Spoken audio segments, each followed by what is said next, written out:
by the way, my cousin on The Voice tonight too. Oh, that's what's up. On The Voice? Yeah. Is he your like blood cousin or just from Jersey? Nah, he my real blood cousin. Okay. All right, we got 10 seconds. Yeah. I'm about to check that out. Then. Yeah, I'm gonna check it out too. All right, 5. I'm about to go live. We hot. Well, do it live then.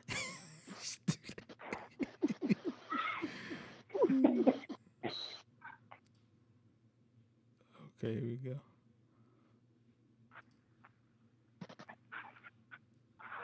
Crazy thing is, like, this has spawned so many different conversations, man. Yeah, man, we hot, man. That's what I'm talking about, yo. Let me make sure everybody know that we in. Dope. Yo, listen, man, it's definitely dope, man. Let me delete this. Make sure we straight. Make sure we live. Okay, we good. Boom. Let me get my phone. We on Facebook now. All right.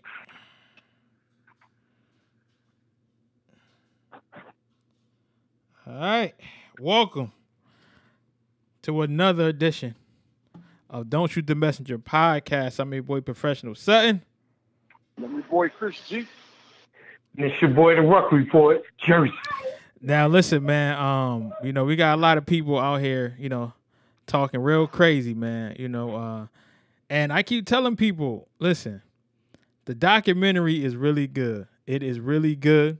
I have no issues with it at all. I just find it funny that a lot of people keep tagging me and, saying certain things, I'm going to try to be nice here today, fellas. I'm going to really try to behave myself.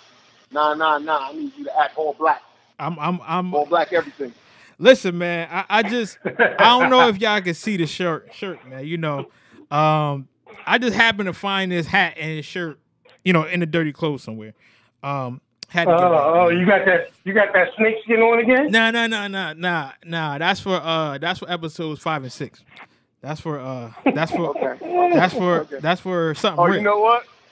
That do fit for episode 5 and 6. Actually, yeah. I mean, snake skin, listen. So thank you for everybody that's tuned in, to Don't Shoot the Messenger podcast. But before we start that, I just want to let everyone know where you can find us. You can find us at Instagram, RealDSTM1. You can also go to our Facebook page, Don't Shoot the Messenger podcast. Also hit that donate button. It's gonna be at the top. And everybody that's been rocking with us, we definitely appreciate y'all, man. Through this quarantine time, once this is over, I have my brothers back in the building, and it'll be better than ever, as always. But episodes 3 and 4, listen, I'm just gonna say this. I love Michael Jordan. Okay, I think he does a very good job. Okay, I think he does very well at what he does. But I never seen somebody get so much praise for losing and going out in a great effort. Woo! I just want to say this here, right? I love MJ. Lord knows I do. Great talent. But people always talk about LeBron always got to team up with all-stars, right? Now, could y'all correct me if I'm wrong, right? Ron Harper played for what team? What team did Ron Harper play for? Before, okay. Dad. And who was giving Jordan fits on defense? Ron Harper. The Bad Boys, who beat the Bulls up until a certain point. They had what defensive player of the year on their team? Joe Dumars. Okay, but he won the defensive player of the year. I can't think of his name. Oh my God. Oh, he ended up playing for the Bulls. Number 91, Dennis Rodman. Is that right or wrong? He did wind up playing for the Bulls. And I like the series. I love the series. But all these Jordan fans are coming out of the woodworks out of nowhere. And I know that there's always been Jordan fans. Whoa. Always been. You said they coming out of the woodwork? Listen. Jordan fans are usually on a mantle saying, hey, Jordan is the best. We love Jordan. But I'm talking about these people are coming, talking shit like nobody's business ever, Ruck. I mean, come on now. Every time it's on commercial, I got to see somebody say, LeBron would never do that. LeBron would never do that. LeBron could never play in this physical league. I mean, he is only, 6'8"? Probably now 230 since he hasn't been able to play.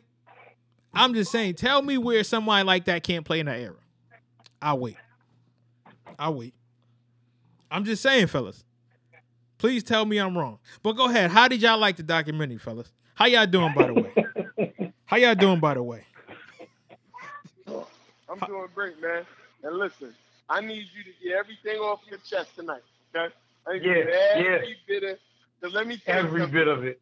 I've been saying it for a long, long time. Let me get my phone here. Michael Jordan fans are almost just as bad as LeBron fans. No, they're worse. Not just as bad as LeBron fans. No, I'm not going to say they're worse. LeBron fans is worse. But they run a well, I'll tell you who is the biggest Michael Jordan fan that can make up for a lot of crazy LeBron fans, and that's Skip Bayless. But I digress. I don't get too deep into that. But I will say, these Jordan fans got me pulling out the little bit of the few strands of hair I got in my head. I can't with them. I love Jordan too. I love LeBron. But y'all fans, oh my God, y'all got no perspective. I'm just nothing. No kind of perspective. Everything it's all or nothing with both LeBron and Mike fans. It's all good, no bad. It's like no room for no bad. It's like, that's just not a true story. It's just not a true story. Go ahead. No, listen, man. Listen. I agree with you. There are some annoying LeBron fans. I get that, but I'm just saying some. Again. Being that I am the president, I make sure that we curb that stuff. Those dudes have been kicked out of the group, Chris. I will make sure that. I will make sure that. Chris, he's the president and a member. Yes, I am. Yo. Yes, I am. Ruck, you agree with some crazy LeBron fans? Absolutely that's not. An understatement. That's an understatement. Absolutely not. So y'all telling me that y'all haven't had civil LeBron conversations with me? Huh? Absolutely not. No. What you should say is there are some sane LeBron fans. So let's say our motherfuckers is crazy. I just some okay listen, LeBron fans. I just don't understand. Go ahead. I'm sorry. We have had tons of civilized LeBron conversations with you off the air. Yes. Now, when these lights come on, I don't know if your nickname should be Gizmo and somebody threw some water on you. Hold on. What you acted real different. Hold on, man. What my Uncle Shay said. I'm off that Hennessy, dog. I'm off that hen dog. But I just don't understand how people can really say, again, if you want to say Jordan is the best, I'll take that. If you want to say Jordan is clutch, I'll even take that. But for you to say that LeBron could not play in the 90s, you are a goddamn fool. I'm saying that. And I've been holding that for years. I've been saying it off air. I totally agree with that. I don't understand. I totally agree with that. I don't understand how people. Now, if you want to talk about Jordan tenacity, okay, cool. But again, Jordan is 215. Okay? Jordan is 215, and he had to carry his team. I love what Michael Jordan is doing. I love what he did for the sport. Okay? But let's be real. Let's stop acting like LeBron can't play in that era. And so I'm watching this, and I'm like, yo, people text me like, yo, LeBron could never do that. LeBron can't dunk? What are you talking about? No. Okay, so let me say this, right? Please say it. One, LeBron, in his physical stature and his talent, can absolutely play in that era and dominate. Yes. I'll put that on the table, right? Agreed. Yep. What I think people don't understand, and this is, again, the novice that are LeBron fans, and then the old heads, that are Jordan fans. But in the middle of that, I think one of the things that people kind of discount about Mike that is very much so different than LeBron, Mike was a different level of athlete than LeBron is. How so? How so? Now, here's what I'm saying. We never seen anybody that was 6'8", 250 plus do some of the things that LeBron has been able to do, right? Mm-hmm. Mm-hmm. Now, the closest that we've ever seen to something like LeBron, in terms of his play, was Magic Johnson. Right. The closest athlete close to that LeBron size, you could go between, I would say, somebody like Grant Hill, maybe Tracy McGrady. But if you're talking about grace, footwork, precision in terms of shooting, things like that, ball handling that was there, like you're talking about a package, there hasn't been another athlete to do it like Mike except for Kobe. Yes. In that same fashion. Okay. Two different positions. So again, it's a different position altogether. They're different sizes. They're different types of athletes, right? Again, could Bron have played in that area and dominated? Absolutely. Could Jordan play in today's era and absolutely dominate? Yes, he can. Yes. Yes, he can. Yes, he Hold can. on. I disagree with what you're saying there. Okay. About the athlete. Okay. As you say, I didn't want to interrupt you because I wanted to drink it all in. Pause. Okay. I wanted to, give myself pause. I wanted to give myself, let it digest and let that sizzle in my spirit a little bit. Okay. The thing I disagree with is I believe that there are different kinds of athletic and different type of athletes. Yeah. So when you say that Jordan was more athletic, I disagree that he was more athletic, but I do think he was a different type of athletic. So when I look at LeBron, I look at LeBron's athleticism as power. If it was a jumping contest, I'd be hard pressed to believe that Mike could jump higher than LeBron. Now it might be close, but I think LeBron is I think a lot of the reason he can jump higher is because he's a little taller too. But I'm just saying, he's from a power standpoint. When I look at Mike's athleticism, I see a combination of power and finesse. Yes. I will give that to you. Yes.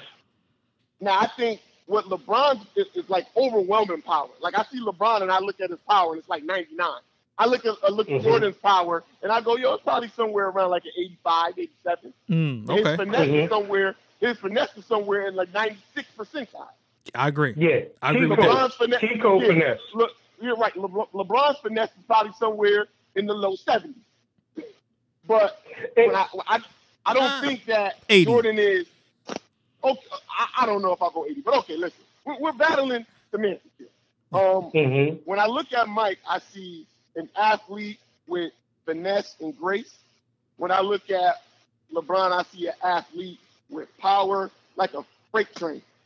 So I look at it, this is my personal opinion. I look at their athleticism differently, but I don't think necessarily that Jordan is more athletic than LeBron. I just think he's a different type. Like, I was fast. You know this, but I was fast, but I was not quick. Those are two different types of movements. It's two different things. Absolutely. Like, I need a little bit of startup to get me going, and I'll smoke a quick dude. But right off the hop, a quick dude, he can jump off the gate on me. Right. That's all I'm saying. Nah. So one of the points that I wanted to bring to the table, and I know you had talked about it, and I know a lot of people talk about it, right?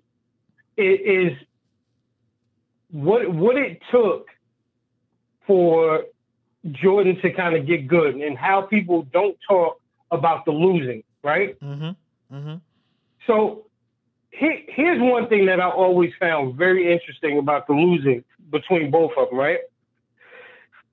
They both lost early in their careers, right? Okay. They both did. And this is, again, I'm no shot at LeBron, but LeBron did some special things early in his career, right? You can talk about the 44 games. You can talk about, some of the game winners that he hit. I remember the one against Orlando. That was very early in his career. You can talk about his ability to take a young team with nobody else on it to the finals with that Cleveland team that had Boobie Gibson and Michael Petras, people like that, Anderson Varejao. But I think when you look at Jordan and when he was losing, right, early in his career, again, the NBA at that time in his career was very different than when the NBA was in LeBron's early years. Right. Because LeBron's early years did not pose a threat of, say, a Dr. J, a Larry Bird, a Kevin McHale, an Isaiah and the Pistons, Magic, early Stockton and Malone. There were tough challenges for him everywhere, especially in the East. And I think one of the things that kind of overshadows some of the losing was how special he was on really bad teams. Like we talked about it before. He shouldn't be given a lot of credit that he did what he did against Boston and they got swept. But when you look at exactly what he did in that series against a Celtics team like that, he more than showed up. Yeah, and I think where Jordan fans can kind of critique LeBron in certain areas is that in his early career in losing, there were some moments for him that were questionable. Now, even as he got later in his career, there were a couple moments like you can't tell me that, just like they talked about it in episode 3 when they talked about Scotty's migraine game, right? Okay. LeBron will forever have that when he had the cramp game against San Antonio. Well, right? I mean, I'll say this. I will say this. Mike, obviously, the Boston game was something special, but he did get swept. I would say a big part of the difference between Mike and LeBron is when Mike was young, obviously, he had some troubles getting out of the first round and competing, even though individually he was good. But once Mike got into his prime, there was no beating Mike. Right. I would say LeBron, though, but that's the difference. But differently, LeBron had success early. LeBron wasn't getting swept early. I remember them great series he used to have against, I mean, say what you want, Gilbert Arenas the ball at one point in his career. But them Hibachi. Them great Cavs versus Wizards series that LeBron would get past. But then when LeBron got in his prime, LeBron got swept in his prime. Hold on. By an all-time great team. Right. But he did, and LeBron did have missteps like against the Dallas Mavericks. Right. Or when he went against San Antonio the first time, where he was like, he was in his own, or he was the king of the throne, and he was letting other people eat. But see, that's the only thing but this is the only point I want to make quick, because I know you're about to jump in here. But see, I can have a civilized conversation about LeBron lows and highs and Mike lows and highs without bashing him. I'm like, even when I look on the comments, people are upset all of the time if you say something bad about Mike, if you say something bad about LeBron. Right. Listen, whoever you feel is the GOAT, they both had bad spots in their career. No matter how talented and that's what makes them the GOAT. And that's what makes them the GOAT. Because they had those low points and they rose to the occasion. That's what makes them the GOAT. And I'm not talking about just Mike. I'm talking about LeBron in his own vein too, because he had those speed bumps that he was able to overcome as well. You know what? And so I just want to get to a comment that Stephen C said. Okay, he said, so he actually said, "Did y'all even play college ball?" I said, "Well, one of us did, but what that got to do with anything?" So he says, because playing and knowing the game and watching is two totally different things. He said, experience, having the physicality to play, studying and practicing the skill set and playing, not just sitting down and watching. First of all, Stephen, that does not have to do with anything that you're talking about. You know what I mean? And he said, I think you'll need to have an understanding on the end, not just sitting down and watching. Again, you can say that, but a lot of people still can have their opinions on what they said. Let me say this, and I love Stephen C, man. I love Stephen C. He always comes with the good stuff. If you think LeBron couldn't play in the 80s, then you don't know basketball. If you think he couldn't play in the 90s, then you don't know basketball. And that's just and that's my Stephen A. quote of the day. Wait, let's make another comment too, right? And this is where people kind of get it messed up. There are tons tons, right, of just great basketball minds and great basketball coaches. I agree. That never played the game. Right. Oh yeah, so they must not be able to coach because they never played. So they don't understand. So Red Auerbach must have been an absolute idiot, right? But he never played the game. He coached it, right? So even that, and it's not even just about playing the game because, listen, Brother Stack said it the same way. There are tons of people that have not played the game and have excellent, pristine basketball minds. There are tons of people that think they get nice and play the game and still can't fight their way out of a wet paper bag. Right. So I don't know who you are, Steven C., and I love what you bring to the show. But listen, bro, playing the game at any type of level does not always equal out to a great mind. Right. Also, so I agree that studying the game and having. No, but that's the thing. Well, right, that's what I'm about to say. It's like this thing where it's like, yo, so you don't like LeBron, so he couldn't play in the era that you feel the GOAT is in. Now, granted, I say this saying, Mike is my GOAT, but that's the era I grew up in. I love Mike. Mike is my GOAT. But I am not oblivious to the fact that a 6'8", 280 dude that probably run a 4.340 that can jump out the gym, he's just not going to be good. So he couldn't play in that era. So what he said was, I'm sorry, Chris. My bad, Chris. If you think LeBron wouldn't be the GOAT in the 90s, that's a conversation we can have. That's a real conversation. But to just say that he couldn't play and couldn't compete in the 90s, just because you don't like LeBron or because you don't like the way he plays now, that's just not true. So that's basically saying Bill Laimbeer, if you put him in the NBA today, he's just straight dumpster juice, right? He's straight dumpster juice. Listen, and even on another level, there are only few people and few athletes in the game of basketball that can transition eras, right? Yes. And let's not get it mistaken. LeBron is one of those. Mike is one of those. Yes, he is. Charles Barkley is one of those. Karl Malone is one of those. Kareem Abdul-Jabbar is one of those. Magic, Kobe. And it don't take a rocket science to see that. You know what I'm saying? I agree. So if you understand a bit about the game, you can understand that these were two supremely physically gifted athletes that at the top of their games dominated in some form or fashion. The only thing that I feel like Mike has over him, and Chris alluded to it earlier, is that, and this is for me why Mike is the GOAT for me, because when it came to the brightest lights, the biggest stage, that man did not lose. Not only did he not lose, he did not miss a step. And you could argue that his greatness would have been even more unparalleled if he didn't want to go and play baseball, because he got bored. Right. I would agree with that.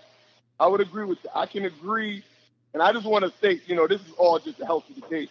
I love Steven C., even though I ain't never met him. Yeah. What? Before you forget, I'm sorry. Now, this is to your point. So he said he couldn't play in the 90s the way he plays now. He couldn't play that way in the 90s. But he would have And listen, I already know what you're about to say, Chris. Even if you think that, if he grew up in that, LeBron is one of the smartest basketball players ever. Mm-hmm. He would adapt his game to the 90s. But exactly. If he played like he played now in the 90s, people wouldn't know what to do with him. They're like, what is this? Why is this guy shooting threes like this? Even though LeBron's not a great three-point shooter. Now, hold on, wait. A lot of people at that era. Let me just say this, and Steven C., real quick. We're not saying that LeBron is like he would have came and killed everybody. No, we're not saying that. Because he said, listen, bro, nothing. Y'all are acting like LeBron is just going to go through the 90s like he's doing in this weak era. No, we're not saying that. What we're saying is you need to put perspective on what you're saying, that LeBron will still do well in that era. And he will also learn and, eventually navigate and say, okay, well, I can't play this way, but this is the way I will play, and this is the way the game will be. Like many people that played in the mid-90s to the 2000s, like they had to adapt. And LeBron, like Chris said, he is smart, so he will adapt to that. But saying that LeBron wouldn't be able to play in the 90s or 80s, like that's just crazy. That's just preposterous to even say anything like that, knowing what you know now. Again, if you want to say that that Jordan is the best, cool, I respect that. But you're not going to sit down and tear LeBron down and say, oh, he can't play that. He can't play that. Are you kidding me? I mean, come on. Like, that just sound like hate. One thing. I got one thing that I want to pose to him. Go ahead. Right. So one of the things that they showed over the first 4 episodes, right? If you saw Jordan in his early career, you're talking about, I'd say year 3, right? At some point, he was averaging close to 35 a game, correct? Yes. Mm-hmm. Yes. Okay. Now, he's averaging 35 a game without a traditional shooting guard game that can shoot and stretch the floor with a 3-point shot with hand checking. Right. The way the game is played today, could you imagine if they could never put their hands on Mike, what he would have done? Oh, yeah. Just, I juxtapose it the same way. Could you imagine, now people have clamored for years, which I believe too, that LeBron should have been higher in the Defensive Player of the Year discussion. Mm-hmm. Could you imagine what he would have been able to do in that era at his size, with his athleticism, if he was able to fully be physical? Right. Right. Yeah, I agree. So again, I go back to the point, there are going to be certain players that transition eras. Yes. And rightly so in this conversation, we're talking about 2 of them that would. And even discounting, there were other 2 in this whole documentary that a lot of people don't even talk about that could transition the era as well. Scottie Pippen in today's game in his prime would dominate the NBA. He would tear KD ass. Dennis Rodman would dominate in the NBA. Mm. And again, you're talking about somebody that was an undersized power forward, right? Averaging 16.2 rebounds a game for a 7-year span. Mm. Right. Don't worry, I'll wait. I got 3 points. Let me just hit these 3 points because I just want to thank everybody for tuning in. Glenn, he said, explain how LeBron got outplayed by Jason Terry in the 2011 NBA Finals. He said 2001, which I knew. No, that's a valid point. We touched that point. Right. Hold on, we touched that point. Yo, LeBron has had shortcomings, and that's one of the, that's a knock that you can have on LeBron. I just want to make something clear because I feel like I'm coming off as a LeBron fan. Like I'm not. No, you're not. No, but again, people don't want to hear reason. Right, but what I am is a reasonable guy. Yes, you are. So I still understand LeBron's talent. He has had shortcomings, 100%. And that Jason Terry thing, he loses a lot of points to being my GOAT for that. It's like it's one of the reasons why he's not. Yeah. But I'm not gonna. He grew from that. Yes, he did, and became a better dominant player after that. Mm-hmm. It takes a knock on his GOAT level for me, but it doesn't take a knock on what he eventually becomes after that. I agree. And fellas, and I agree with that. So I'm gonna hit some of these points. So Glenn, and that's what most people that don't like LeBron say. They bring with that series again. Like Chris said, he said it so eloquently. So I'm just gonna touch it real quick. It's a bad series. There's no way around it. Right, it's a bad series. But people don't talk about what came after that. And people only look at when he lost, but nobody say, you know what, he did a great job, or he did this and he brought his team. Nobody says that. Mm-hmm. So that's one. Also, Juan said, as far as the documentary, MJ giving up the ball in order to win. And that's what I do want to touch on, right?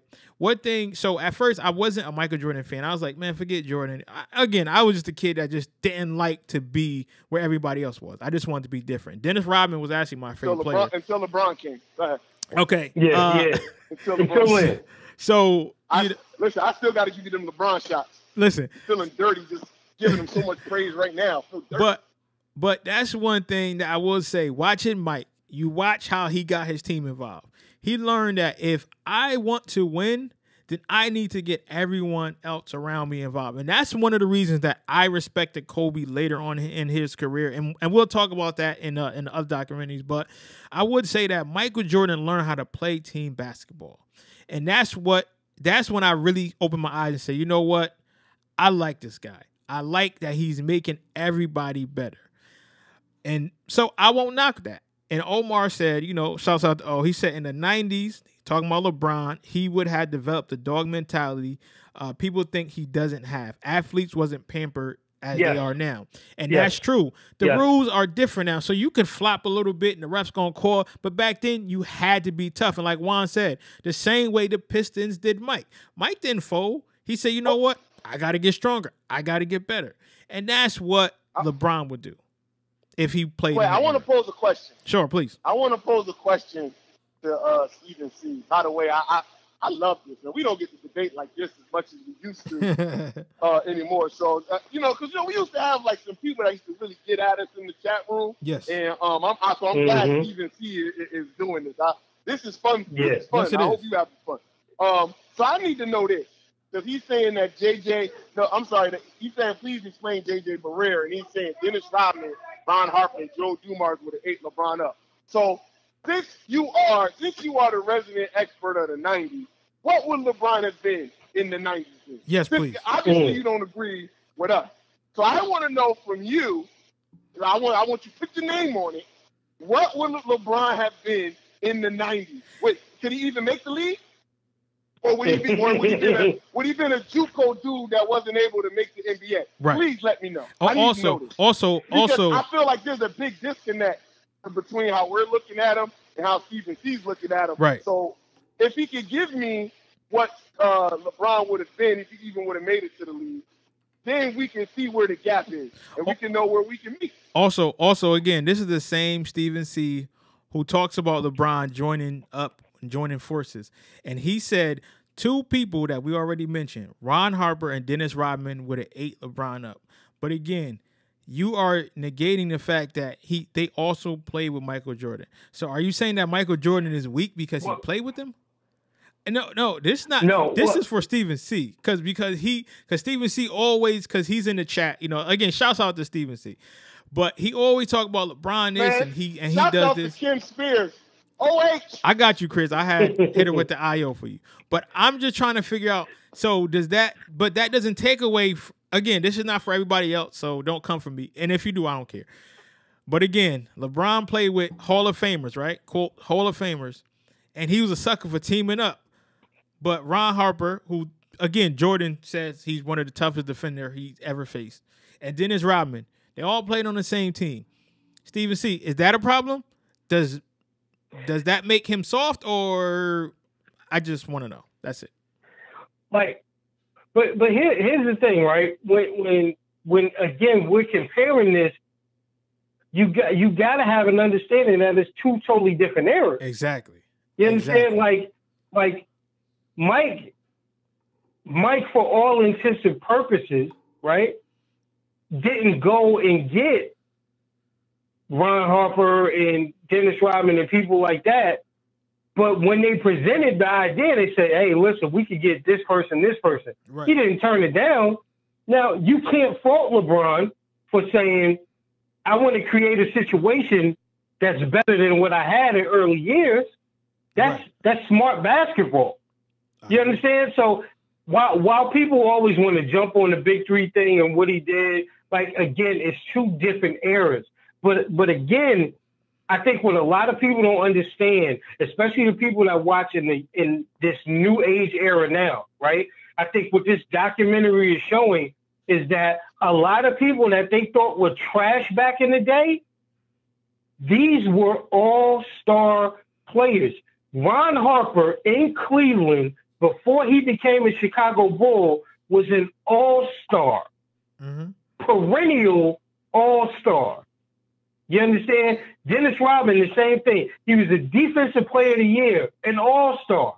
Like, these were people that were great players in the league. We said it the last time we talked. Say what you want about Bill Cartwright. Bill Cartwright was an all-star for the New York Knicks. So it's different. So I think, again, It's different eras, apples to oranges. But could he play? Absolutely, he could play in this era, and he would be an absolute problem. Go ahead, Chris. Go ahead, Chris. I see where the disconnect is. I see where the disconnect is with Stephen C. And first I want to say I agree with Ruck 1,000%. Exactly. That is the norm.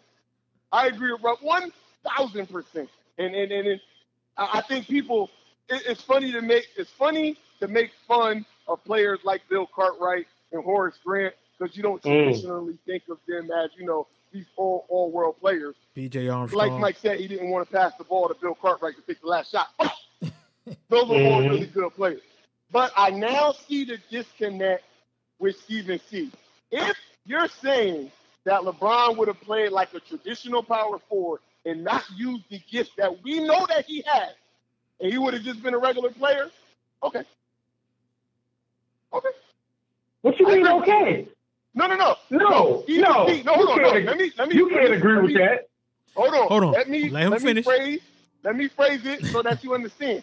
If Stephen C., if I'm reading this correct, Stephen C. is saying that he would have been a regular power forward playing in the traditional way. I'm not going to, the other stuff is just a shot at LeBron. I'm not going to talk about that. Right. But just that point, that part of the sentence. If you're saying that LeBron would have just played basketball like other power forwards and not used the other gifts that we know that he had, so he wouldn't have used his passing, he wouldn't have handled the rock, he wouldn't have tried to create his own offense and things like that, and he would have just played like a regular power forward, and you feel like he would have played like that, then okay, I see why he thinks like that. My problem with it, though, is why would LeBron play like that when he had these other gifts? The reason the other forwards in that era played like that is because they couldn't do the things that we know for a fact that LeBron could do. That boy good. But if Stephen C. feels like in that era they would not have let him do that, so he would have been he just would have been a regular, smegular, degular power forward, then okay, I understand why he feels like that. I think you're wrong, but I understand that. I see where the disconnect is. Chris, go ahead. I want you to do me one favor though. Go ahead. Or better yet, I want you to do me this one favor. Go ahead, man. Right? Hold your T-shirt up to the camera, right? Hold on, Chris, I got you. I want you to ask Stephen C. now if he ever saw Magic Johnson play. Or wait a minute. If Stephen C. I'm just saying, I want to know this because if you're saying that you never saw a 6'8", 6'9", 220, 240 plus person do what you say LeBron does now, have you ever watched basketball? Because if you didn't see that, and if you can't see LeBron seeing that, then maybe we need to go back to your original comment. Did you really play? Wait. Or are you just watching some of the game? I got even one better. Miss me with the Magic handles. I've seen handles from back in the 80s and the 90s. Right. Them handles was suspect. Because Magic was bouncing. Because Magic was backing you down. Have handles like that. Because he was backing you down. But handle? Come on. Wait, hold on. Wait.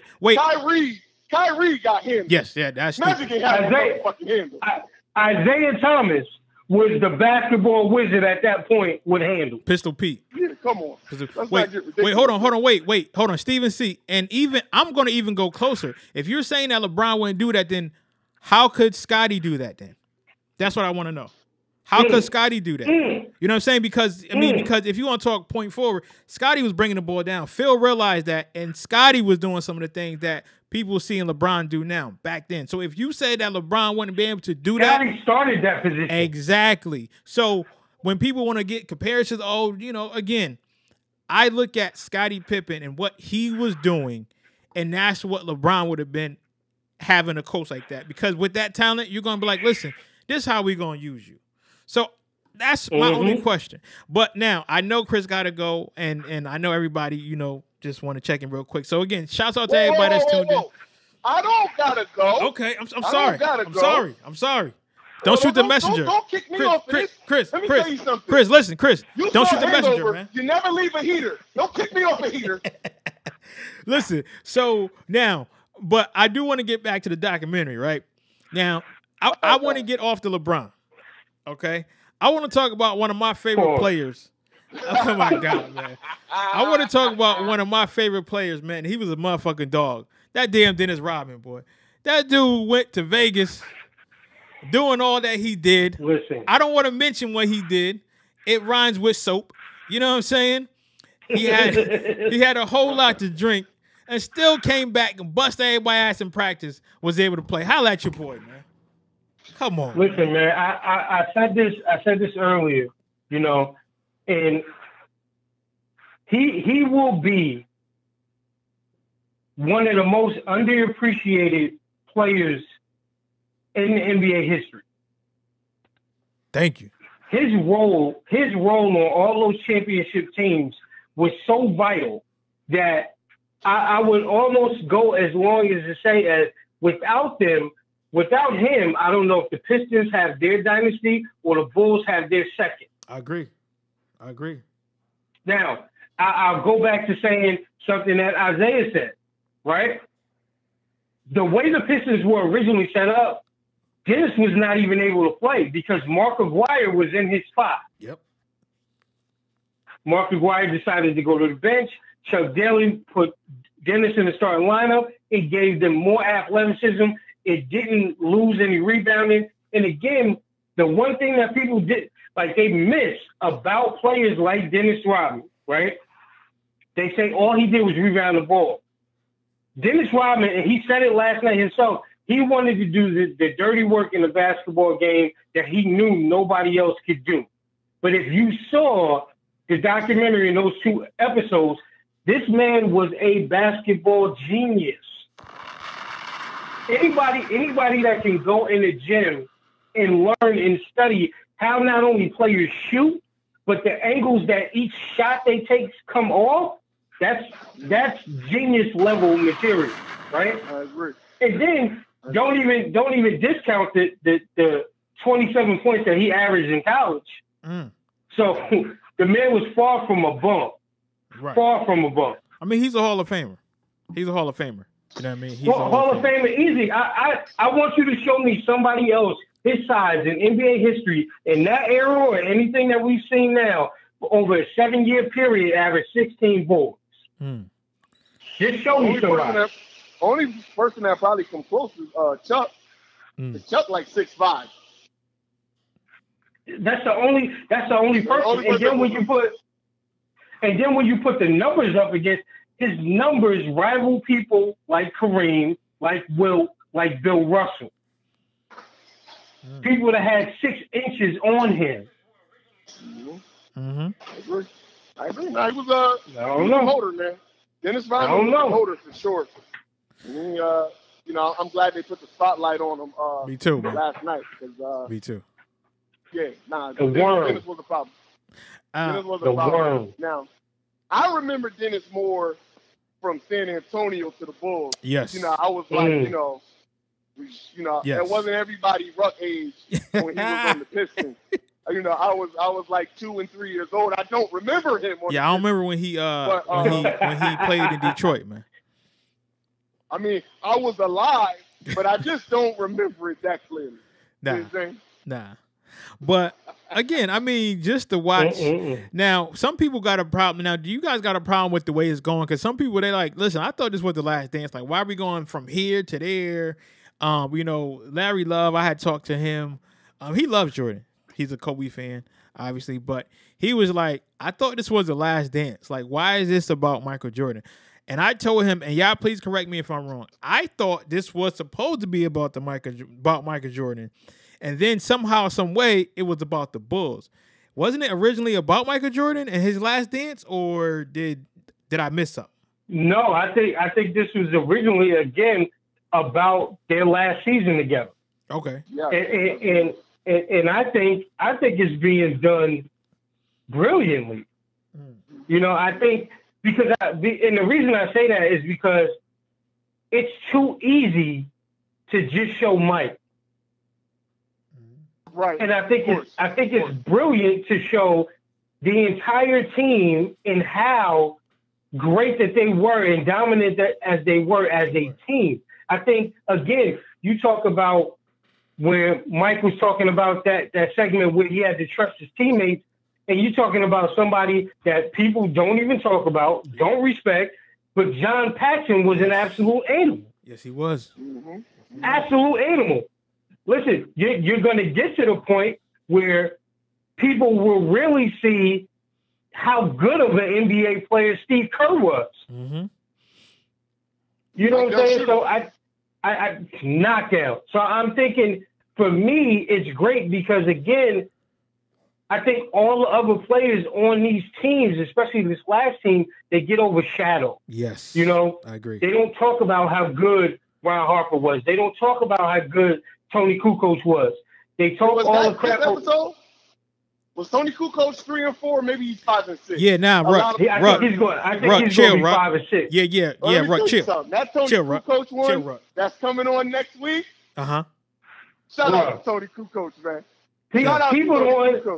People don't understand what these other guys were and how dominant top to bottom they were. Like, I know Shaq was talking about his 2000 Lakers against these Bulls. Listen, man, this was a different group.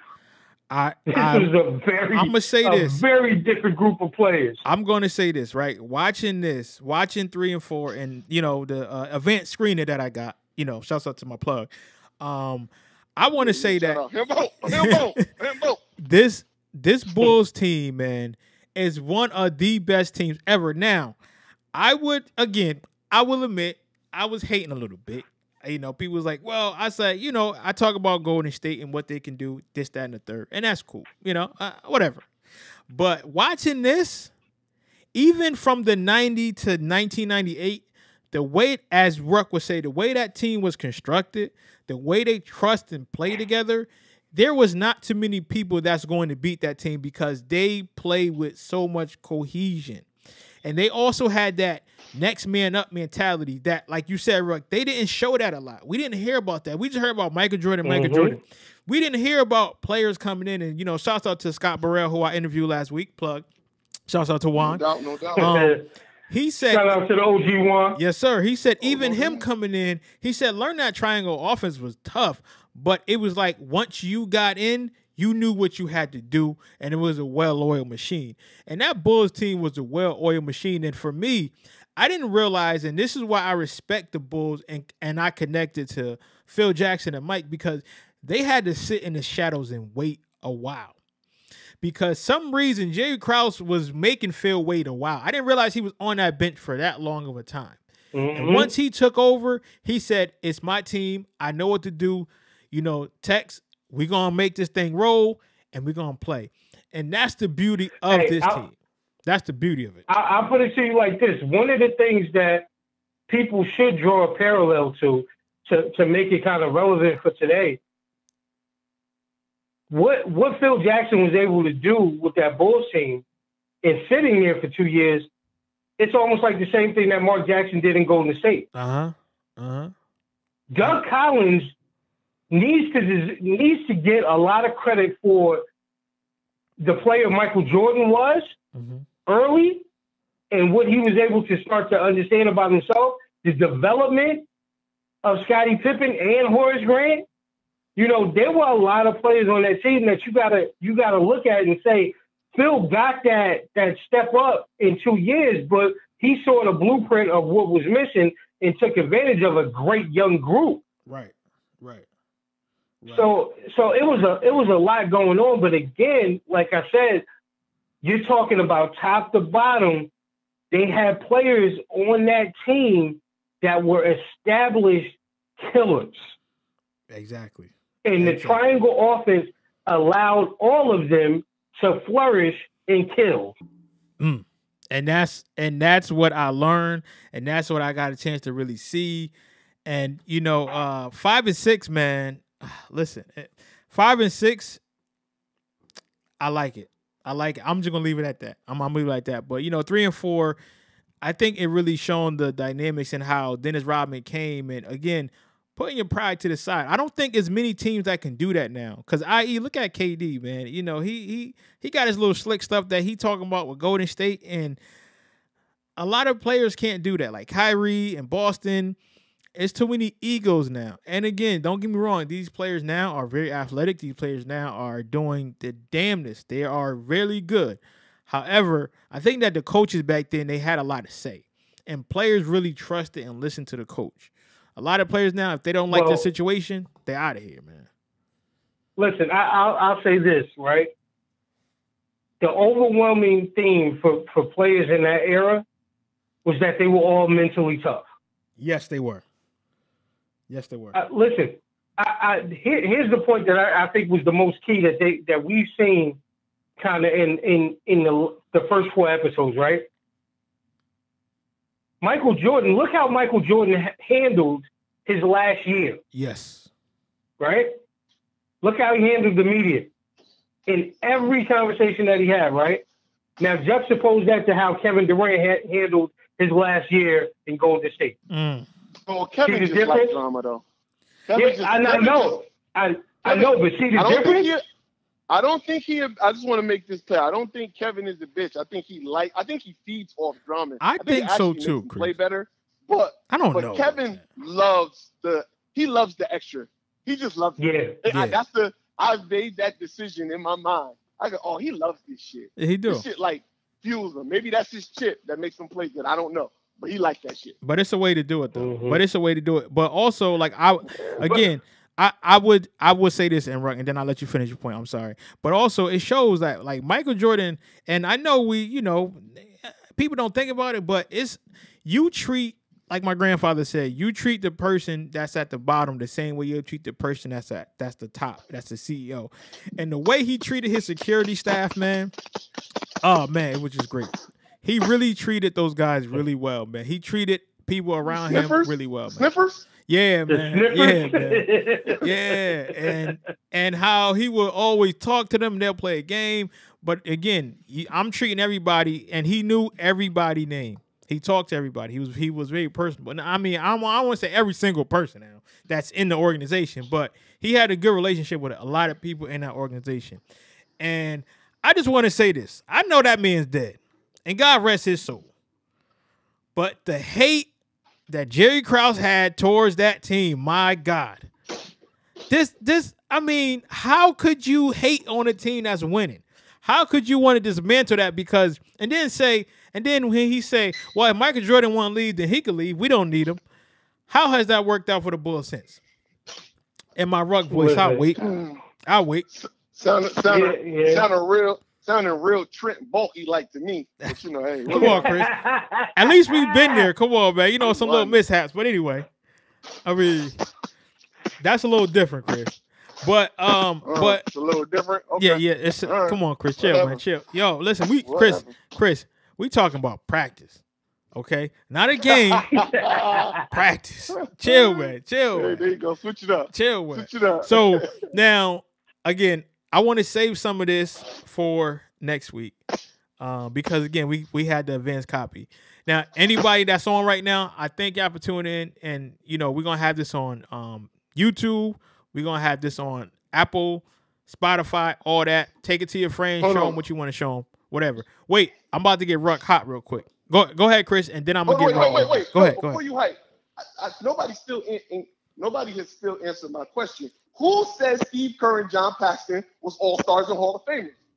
I don't know. Who said that? I'm looking through the comments. I don't see nobody who said that. I know I didn't. Nobody said that. You two didn't say it. No. I need to know where Stephen C is getting this information from. The C stands for crack. I'm realizing that. Or Corona. Listen, whatever. He had some edibles tonight. Yeah, he did, man. Hold on, I'm getting a real Skip Bayless vibe. Yeah, he is. Oh, no, you know what? It might be Skip. Skip. Think about SC. We played basketball the right way. Yeah. The white way. I mean, right way. Sorry. So Pistol Pete with a smoke on you, please. John Howard was the best player on the side.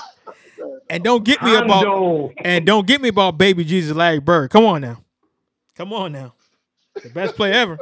He was the only player that said, "Don't you ever put a white man in front of me. I'll smoke his ass." Bring me some black ass. I'm gonna show him what to do. Anyway, so Ruck, so someone said, I'm busting your chops, Steven. I'm busting. Somebody want to get you mad, Ruck. They said, shouts out to Trey, who's a Packers fan. He said, how do you feel about the Packers not? I'm sorry. How do you feel about the Packers not drafted a receiver? So here's what I wanted to say. I kind of wanted to save this to the end of the show, and maybe we did. So I got a big announcement for everybody. Okay. Go ahead. I haven't even talked to my brothers about this because I didn't want them to dissuade me from my decision. And if you can see me right now, I'm in the Boys and Girls Club down in Greenwich.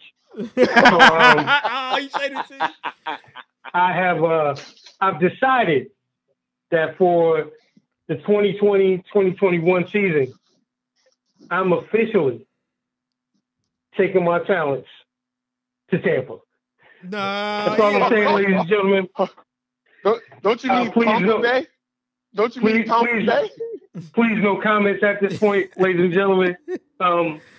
There's another 12 that's going to be heading things up. Hold on, Ruck. Listen, this is not real. I'm not even going to get started.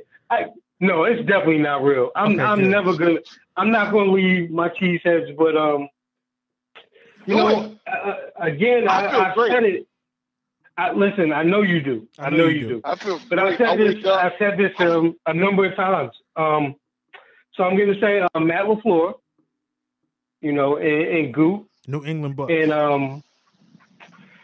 I just feel like, during this time, you should, again, go and play in traffic with all black champion sweatsuits on. This is the only time that we will let you wear black face paint. And I just want you to just go out there and have a good time. Go ahead and do it to yourself. Go back for seconds if you want. I mean, just go ahead and do that. This is, I feel like what I wish for them on draft night when I saw that, especially after day one, it's like when you wish that somebody a bad case of the bubble guts for like a good 4 to 5 days. Well, somebody in the Titans background, they definitely did because they was on the shitter. But anyway. Yeah, definitely. Hold on, I will give y'all this. All of the grade 1, tier 1 receivers were gone by the time y'all got to them. That's my opinion. That's my opinion. That's just there were other good ones, but the tier 1s were gone. Chris, don't you curse at me like that, Ricky Bobby. Yo, the tier 1. Don't you do that, Ricky Bobby. Now listen, I thought y'all could have used a good running back like J.K. Dobbins personally, but listen, that's just me. Listen, they passed up. Just to put this in perspective for everybody, they passed up on 27 wide receivers. Mm-hmm. Yeah, but how many of them were grade 1 first round talent wide receivers? Not the other ones that you think are good. I'm just saying, was Ruggs still there? He was gone. No. They were gone. What he's saying, Chris, they didn't get anyone. But listen, Jefferson was there. Hold on. You talking like your receivers is trash, yo. I like what's his name? Maldives. What's his name? That's what I think about, the Maldives Islands every time his name. What's his name? You know what I'm talking about. You know what? The other dude with 3 last names. What's his name? So I'm gonna say this because it's Monday. I'm not gonna have nobody cursing at me like this. You know what I'm saying? He's using words that I can understand, so I'm gonna take him as disrespect. So watch your mouth. And I'm gonna get off the phone before I have to smart check both of y'all. Listen. Real story. Yo, your receiving core isn't horrible. I mean, obviously, your only A1 receiver is Devontae Adams. Yeah, but them other receivers, yo, they're not bad. They're all tall, rangy. And you still got Aaron Rodgers. But listen. But it just shows that Matt LaFleur is really ready to take the reins away from Aaron Rodgers and get his ass up out of Green Bay quick, fast, and in a hurry. In a hurry. Well, listen, in a fellas. hurry. Well, listen, fellas. Speaking of hurry, we're gonna wrap this one up. Okay, we're gonna wrap this one up. Next week, we're gonna come at y'all. We're gonna let y'all know exclusive time. We're gonna come at y'all with part 5 and 6, and we're gonna talk about that. So, on behalf of Don't Shoot the Messenger podcast, I'm your boy Professional Sutton. And I'm your boy Chris G. And it's your boy the Ruck Report. You know what I'm saying? Y'all see that. Peace. AKA Jersey Jesus.